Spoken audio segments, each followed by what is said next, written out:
Hello दोस्तों, मैं आशीष कुमार अपने YouTube channel Bihar GK tricks में आपका स्वागत करता हूं। आज हम लोग एसपीडी के रेलवे समान विज्ञान के अंतर्गत प्रैक्टिस सेट 110 के सभी प्रश्नों को इस वीडियो में पढ़ेंगे। तो यदि आप लोगों ने अब तक हमारा channel Bihar GK tricks subscribe नहीं किया है तो इसे सब्सक्राइब कर लें, साथ ही बेल आइकन को जरूर दबाएं। तो आइए वीडियो को स्टार्ट करते हैं। तो आज का पहला प्रश्न है, हैली धूमकेतु कितने वर्षों बाद दिखाई देता है? तो इसका सही उत्तर है 76 वर्षों के बाद। आप लोग याद रखेंगे, हैली धूमकेतु 76 वर्षों के बाद दिखाई देता है। अब अगला प्रश्न है, सेफ्टी रेजर का आविष्कारक कौन था? तो इसका सही उत्तर है जिलेट। जिलेट ने सेफ्टी रेजर का आविष्कार किया था। अब अगला प्रश्न है, ट्रांसफार्मर का कार्य क्या है? तो याद रखेंगे, ट्रांसफार्मर का कार्य है उच्च धारा को निम्न धारा में बदलना। क्या कार्य है? उच्च धारा को निम्न धारा में बदलना। अब अगला प्रश्न है, बर्फ का कितना भाग पानी के ऊपर रहता है? तो इसका सही उत्तर है 1/10 भाग। बर्फ का 1/10 भाग पानी के ऊपर रहता है। अगला प्रश्न है, शुष्क बर्फ के रूप में जाना जाता है किसे? तो याद रखेंगे, शुष्क बर्फ के रूप में CO2 अर्थात कार्बन डाइऑक्साइड को जाना जाता है। अब अगला प्रश्न है, प्रकाश संश्लेषण की प्रक्रिया किस रंग के प्रकाश में सबसे अधिक होती है?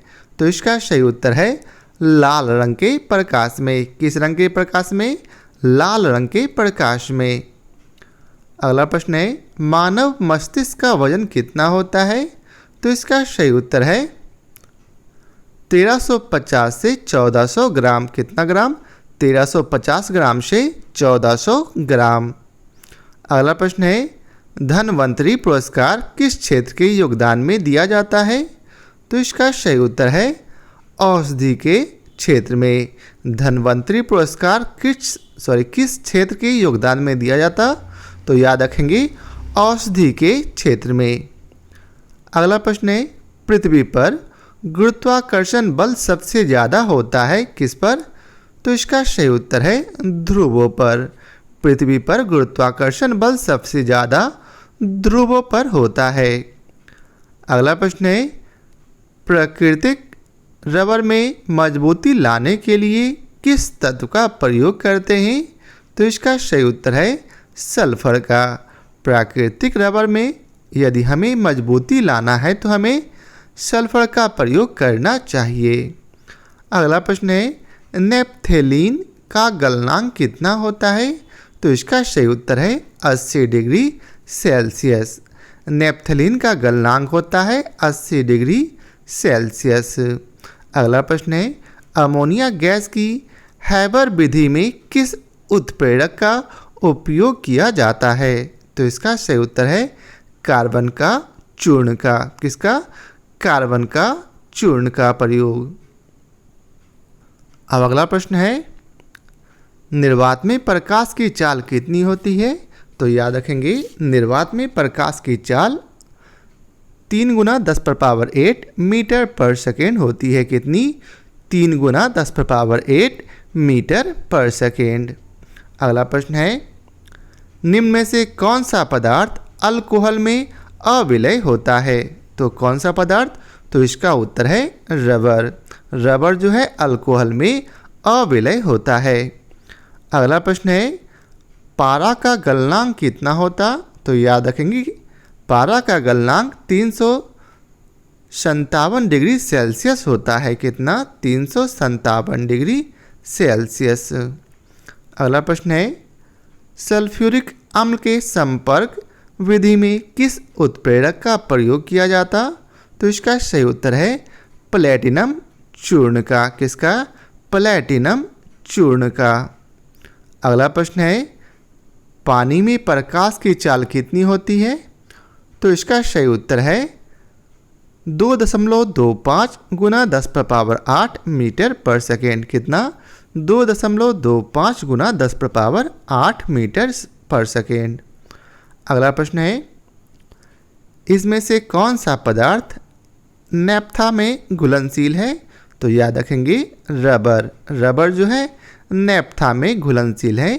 बाकी मोम, तेल और चर्बी ये सभी जो है नैप्था में घुलनशील नहीं है। अगला प्रश्न है वनस्पति तेलों से कृत्रिम घी बनाने के लिए किस उत्प्रेरक का प्रयोग किया जाता? तो इसका सही उत्तर है निकेल का। किसका? निकेल का।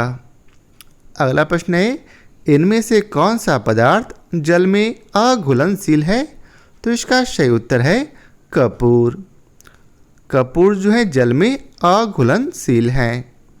अगला प्रश्न है निम्न में से कौन सा प्राथमिक रंग का उदाहरण नहीं है? तो इसका सही उत्तर है पीला। लाल, हरा और नीला ये तीनों रंग जो है प्राथमिक रंग के उदाहरण है, जबकि पीला जो है प्राथमिक रंग के उदाहरण नहीं है। अगला प्रश्न है समुद्र की गहराई में वस्तु की स्थिति किस यंत्र से मापी जाती है? तो याद रखेंगे सोनार से। किससे? सोनार से। अगला प्रश्न है किसी वस्तु को पृथ्वी से चांद पर ले जाने से उसके भार पर क्या प्रभाव पड़ेगा? तो इसका सही उत्तर है उसका भार कम हो जाएगा। क्या होगा? तो भार कम हो जाएगा। अगला प्रश्न है जब इलेक्ट्रॉन एक चुंबकीय क्षेत्र में बढ़ता है तब उसका ऊर्जा एवं वेग पर क्या असर होता है? तो इसका उत्तर है उसका वेग बढ़ जाएगा। क्या होगा? वेग बढ़ जाएगा। अगला प्रश्न है दुनिया में सबसे ज़्यादा रबर उत्पादन करने वाला देश कौन सा है? तो इसका सही उत्तर है मलेशिया। दुनिया में सबसे ज़्यादा रबर उत्पादन करने वाला देश मलेशिया है। अब अगला प्रश्न है खाना पकाने में कौन सी गैस का प्रयोग किया जाता?